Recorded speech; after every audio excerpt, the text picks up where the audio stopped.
Alors bonjour à tous, je vais vous faire part avec mes petites vidéos de quelques routes de Haute-Savoie qui sont plutôt sympathiques. Donc là aujourd'hui nous sommes au départ de Cluses, du côté du boulodrome de la Garette. Nous allons monter au col de Rome-sur-Cluse. Et je vais essayer au mieux de vous faire part de cette petite route bien sympathique. C'est parti.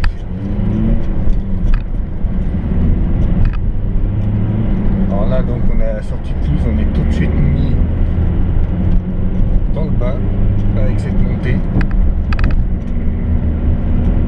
On est dans la tranchée autoroutière du Chevrier.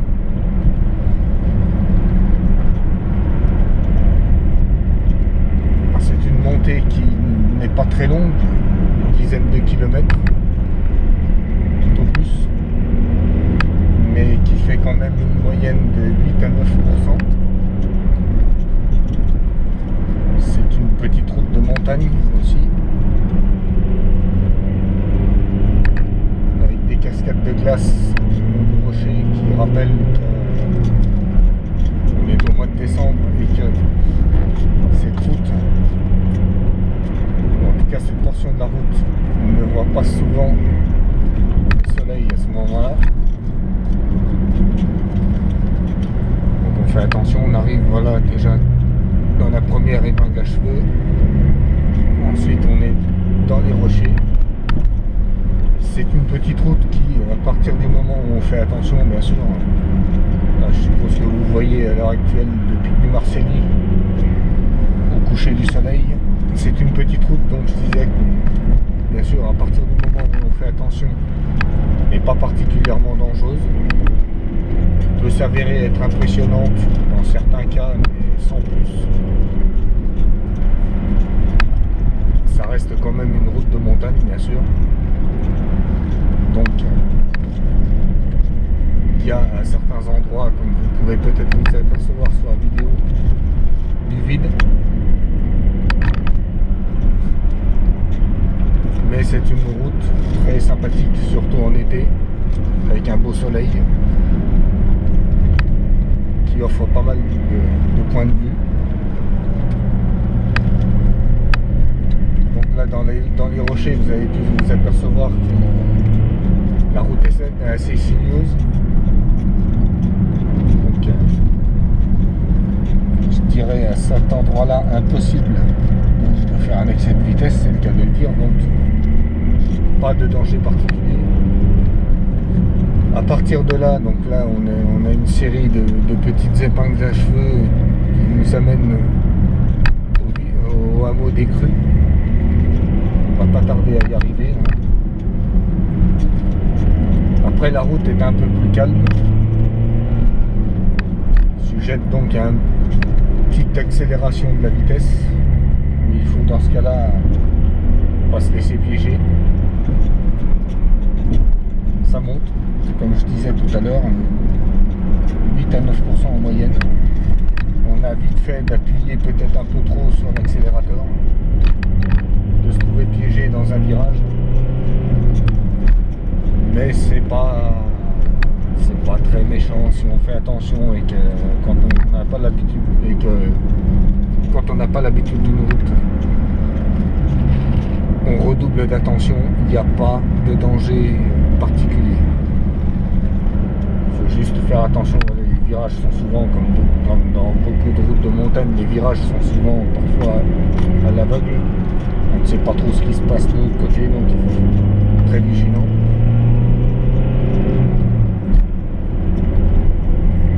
Mais c'est une route qui à certains endroits se resserre un petit peu, mais pas énormément. Belle petite route en tout cas. Là, on arrive encore une autre épingle à cheveux, le sommet du Môle en face.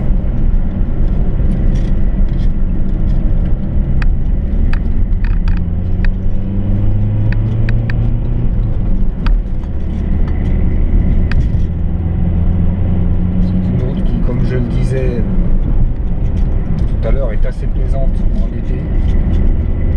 On y l'hiver, comme là, comme c'est le cas maintenant, il faut faire un petit peu plus attention avec les risques de verglas.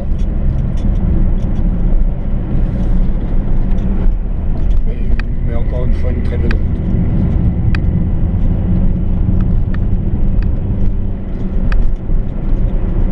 Voilà, on commence à voir les sommets du Chablais, du Grand Massif plutôt. Ça fait partie du massif du Chablais-Gifre, mais en secteur plus rapproché du massif du Mont-Blanc.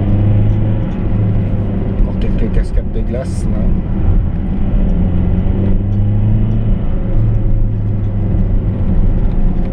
Un virage à 90 degrés et on arrive au village de Nancy-sur-Cluse.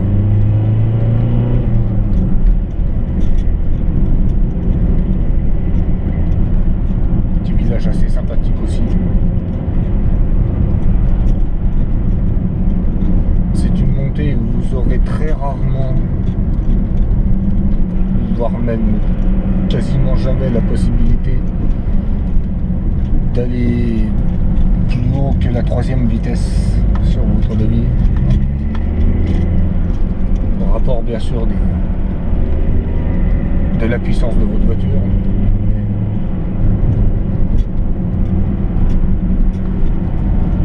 On est en moyenne, on va dire, en montant normalement sans prendre de risques, on est à une moyenne à peu près de, sur la montée, une moyenne d'environ 50-60 km/h.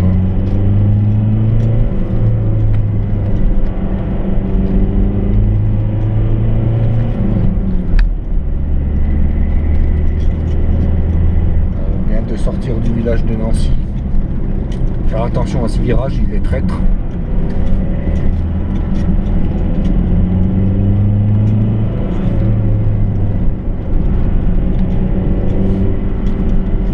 La véritable route de montagne, beaucoup de relances.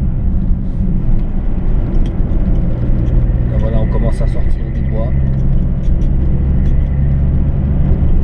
On va y replonger un petit peu tout à l'heure, comme on le voit là.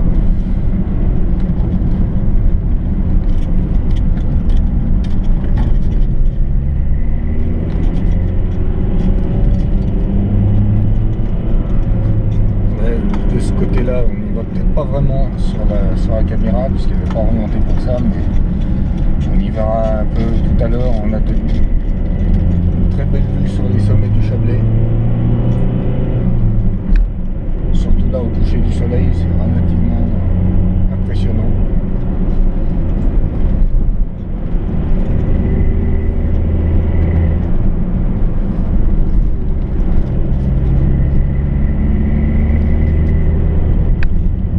Encore une fois, hein, c'est une route qui est souvent à l'ombre, même l'été. C'est très agréable justement l'été parce qu'on ne souffre pas trop du soleil. Épinglage droite. On ne souffre pas trop du soleil, mais l'hiver il faut faire attention encore une fois au verglas, surtout dans la descente.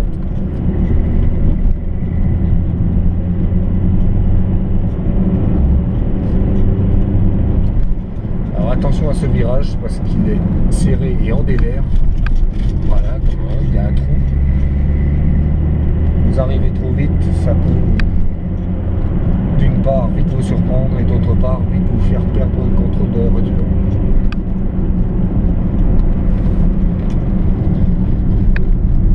Et à celui-ci parce que on ne s'attend pas forcément, il y a une épingle à cheveux à la sortie. Là, on commence à voir les sommets des Aravis, les premiers sommets des Aravis en tout cas.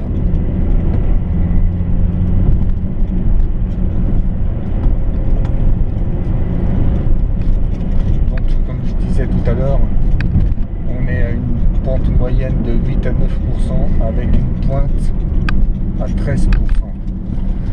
Et cette pointe à 13%, on passe cette épingle à cheveux et la pointe à 13%, ben voilà, c'est cette ligne droite. Faut pas hésiter à relancer le moteur. On a un très beau coucher de soleil sur le roc d'Enfer, là, je sais pas si vous avez pu le voir sur la vidéo. On y voit un peu là derrière les arbres, c'est un peu caché.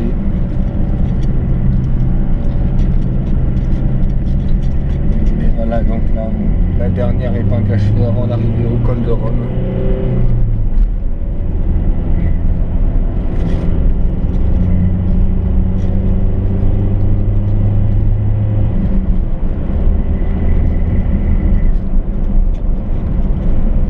C'est assez rapide, comme vous pouvez le voir. L'habitude de la route fait peut-être aussi la différence sur ce point-là. Et voilà Rome. Altitude 1300 mètres. Avec un joli dégradé de nuages, un joli coucher de soleil avec une belle bande de nuages.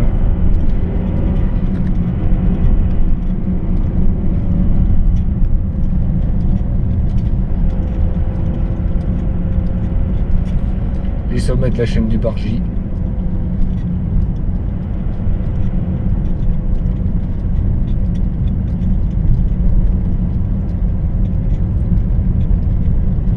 Alors dans ce virage, faites très attention parce que là il y a une priorité à droite et ceux qui arrivent par la gauche ne vous voient pas du tout.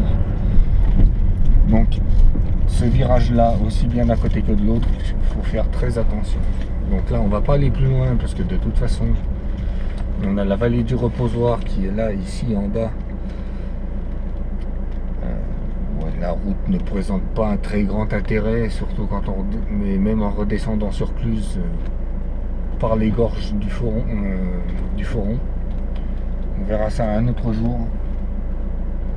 Peut-être quand les jours seront meilleurs. En face, vous avez donc un des cols les plus mythiques du Tour de France, le col de la Colombière, qui est fermé en cette période. C'est pour ça aussi que là, pour l'instant, on ne va pas aller plus loin. Je vais simplement faire demi-tour et vous faire profiter de la même route, mais en descente. Voilà les Aravis, ou en tout cas quelques sommets, les premiers sommets, les Aravis.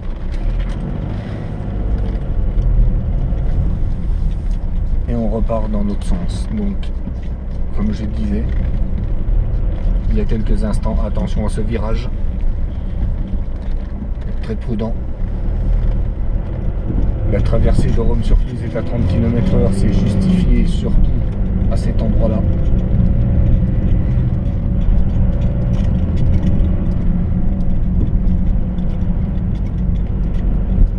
Petit village très typique, très sympathique. Petite station de ski familiale aussi. Pas grand chose, une piste, mais une belle piste quand même. Et voilà ce que vous avez raté peut-être à la montée.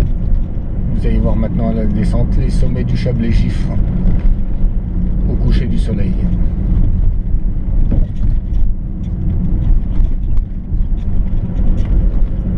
Avec le Roc d'Enfer et le pic du Marcilly qui commence à être dans l'ombre lui. Et c'est parti pour la descente. Encore une fois, là par contre, je descends sur cette portion là en quatrième. Encore une fois, j'ai l'habitude de la route. Je vous conseille, quand vous ne connaissez pas, restez en troisième, quitte à utiliser le frein moteur, mais restez en troisième. Je me connais, je connais les capacités de ma voiture, je connais la route. Je sais ce que je peux faire. Si vous ne connaissez pas, restez en troisième.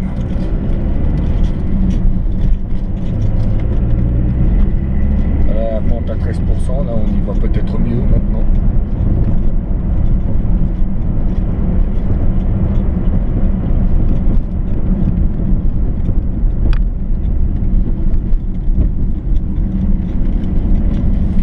Avec cette épingle à cheveux au bout. Et qui secoue quand même pas mal, surtout à la descente, à la montée pas trop, mais à la descente avec la vitesse on peut vite se faire piéger aussi par cette épingle à cheveux et par le bitume. D'où l'importance de ne pas trop prendre de vitesse dans la pente à 13%.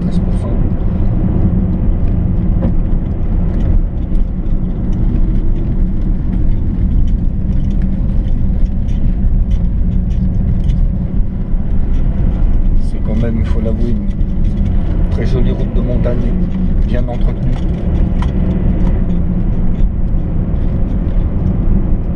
Suffisamment large, même si à certains endroits, encore une fois, ça se rétrécit un peu.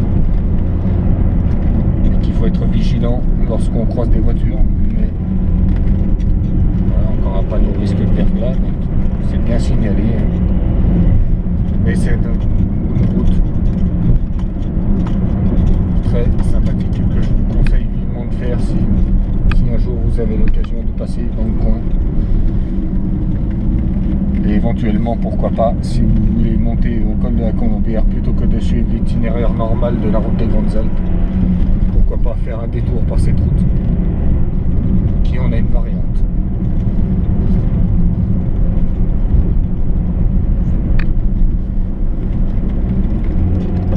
Donc là on fait jouer dans la descente, encore une fois, descente assez raide, donc on fait jouer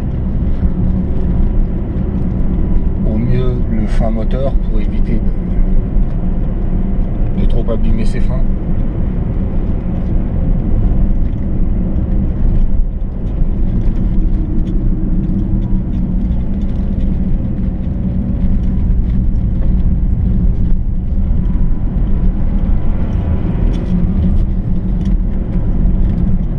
Belle lune là dans le ciel, je ne sais pas si vous avez pu la voir. Jolie lune. Avec une jolie vue aussi d'ailleurs.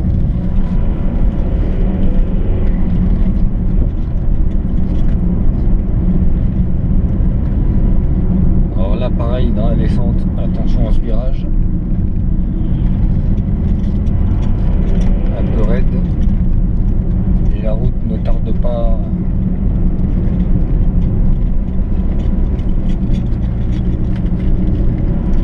à se resserrer très légèrement et surtout à devenir plus raide en virage. Là c'est une priorité à droite, il n'y a pas beaucoup de voitures. Attention quand même. On arrive au village de Nancy. On revient au village de Nancy. Voilà, Nancy-sur-Cluse.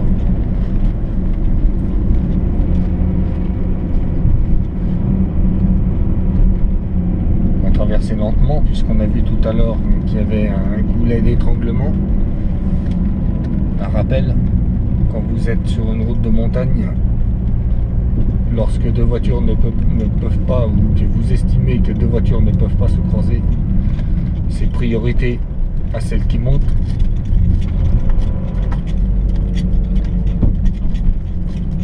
Donc on fait le nécessaire pour se veiller à ne pas gêner la voiture qui arrive en face lorsque vous descendez, dans la mesure du possible bien sûr.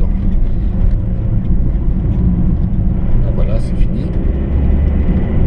On sort de Nancy, on peut réaccélérer, pas trop fort quand même. Là il y a un virage qui nous rappelle que ça peut être un peu serré, et là un virage très raide.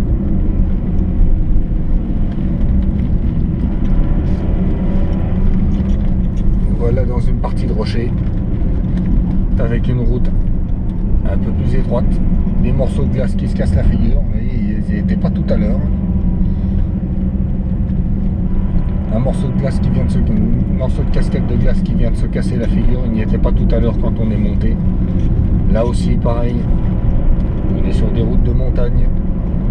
L'hiver, faites attention. Surtout quand vous êtes dans les rochers. Il peut y avoir des surprises de ce genre au milieu de la route. C'est très important de faire attention. Le brouillard est en train de s'installer dans la vallée de l'Arve. On voit bien. L'écluse est encore épargnée, mais ça ne va pas durer, je pense. Donc les secteurs de Marigny et de Bonneville sont déjà pris.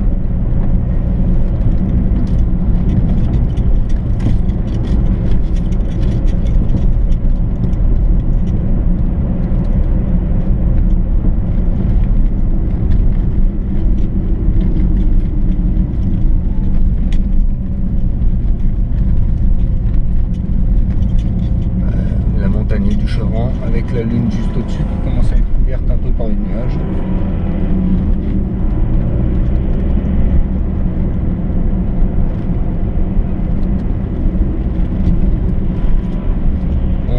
au mot décru. Et l'on traverse tout tranquillement.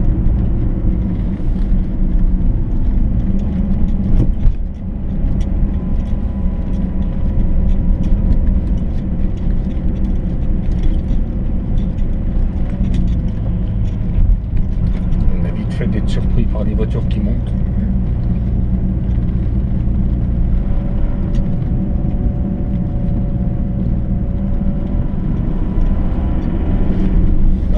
Accélérer un petit peu, il y a moins de danger. Pas trop quand même. Il faut quand même bien prendre l'épingle à cheveux qui arrive.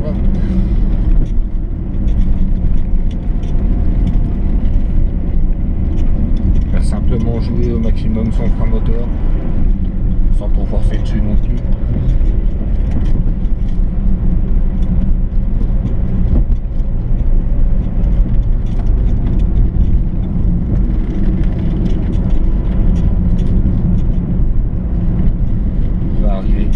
À une autre épingle à cheveux.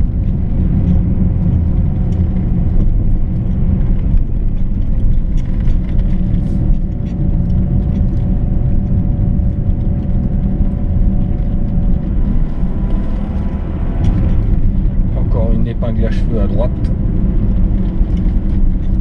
Et on va bientôt se retrouver dans les rochers de la Maladière qu'on a passé tout à l'heure. Je rappelle, on vient de voir dans les rochers un peu plus haut que des morceaux de glace étaient détachés. Ici, le secteur des rochers est beaucoup plus important, comme vous avez pu le voir à la montée. On va faire attention aussi, même si là il y a quand même beaucoup de filets pour retenir la glace et les rochers. On va faire attention quand même. Il y a une voiture qui monte, donc on fait attention aussi. Deux voitures même.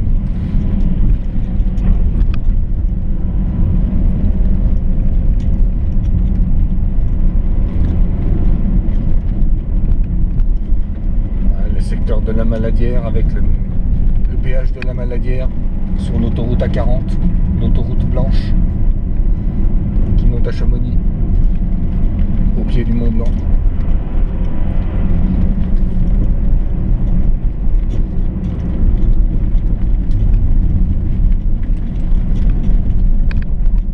Il faut savoir que dans ce secteur, la combinaison pente plus virage, on est très rarement en troisième dans le secteur des rochers de la Maladière, beaucoup plus souvent en seconde et sans même forcément se servir du frein moteur. Voilà la dernière épingle à cheveux avant de redescendre définitivement sur Cluse.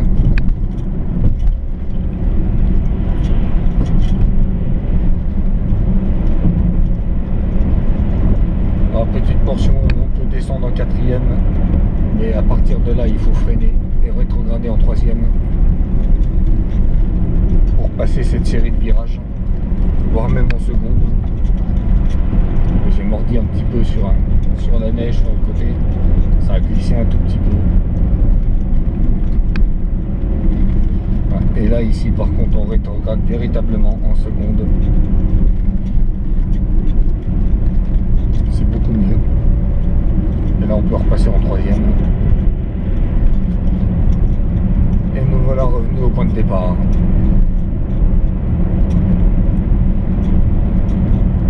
Nous voilà revenus au boulodrome de la Garette. On n'est pas encore tout à fait à Cluse, mais on est juste à côté.